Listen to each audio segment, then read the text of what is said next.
Something really weird is happening with iOS 27 beta, and especially here we're talking about beta 5, nowhere to be seen. But what's happening? Is it cancelled? Will it be released this week or later on? We're going to talk all about that, but first of all, we have some really interesting features to show you guys that we have been able to discover on iOS 27, and then I will show you guys a really interesting chart that reveals basically everything we need to know regarding the 5th beta and what's happening with that update. Now first off, as I said, we have some more new features to talk about that we haven't been able to actually get a look at on the previous videos. Now we have a pretty cool feature on iOS called back tap, and it actually has changed here on iOS 27. When you go to actually enable back tap, whether that be double tap or triple tap, you will see here a new interface. So you will have a search section, but now you will also see here we have everything organized into different sections. Previously, you had just a long list of different actions. Now you will have system in one place, you will have your devices on one place, you will have the scroll, and you will have the shortcuts, everything actually now categorized into its own category. Amazing job by Apple here, making it very easy for you to find whatever action you need to use with the double tap feature. Now another great change on the UI of iOS 27.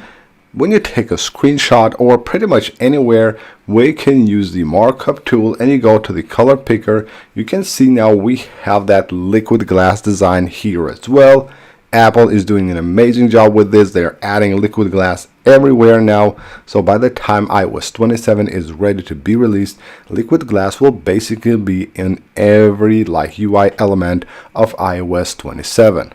Now when you're using your AirPods on iOS 27 with the latest beta, you will have here a very nice change. Whether you're adjusting this from the settings or from the control center, it doesn't matter, it's pretty much the same. But when you go here to change between transparency, adaptive, and noise cancellation, you can see when you go to adaptive, now you will actually have two different choices. So you go to adaptive, you can leave it like that basically as default, but you will also have the choice to more towards transparency or more towards noise cancellation. So whichever you prefer, you can actually just switch between that as easy as that. And of course, we also have here now the liquid glass for this design. So when you actually go to change between these, you will have the liquid glass design, which of course looks much better. Now we have talked about the TV app on the previous video and the ability to now download episodes so you can watch them offline. What we have not talked about is that on the TV app you will now have something called like a smart automatic downloads. Basically what this does is that if you're watching, let's say, a season of anything of a series or something like that, then it will automatically download the next episode for you, so you will be able to watch it even if your device is not online. So that's actually really great. So that is basically done automatically. Now another change here on the home screen, if you go to the today's view here, I currently don't have any widgets or anything here, but you can see it will blur the wallpaper. This used to be basically clear, now it's blurred, the same as of course the apps library.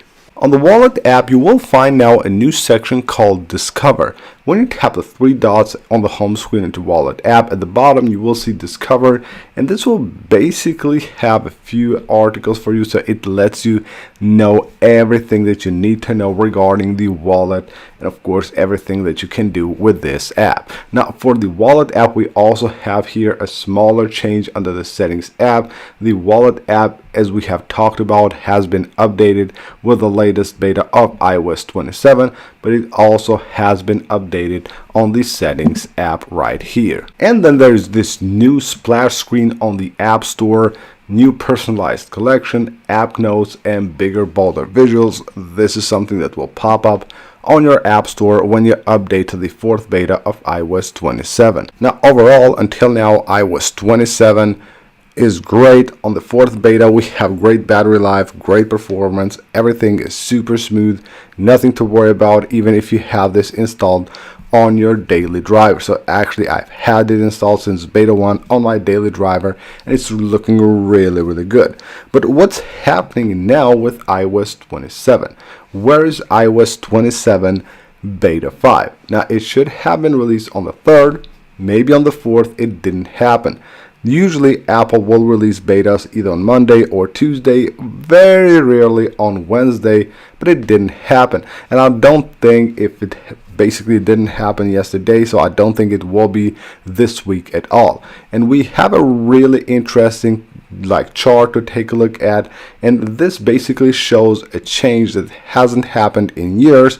It hasn't happened on beta 5 beta 4 ever, I believe, but it has happened on earlier betas, and I will show you guys that and what I think will happen here with the next releases and how Apple will move their schedule.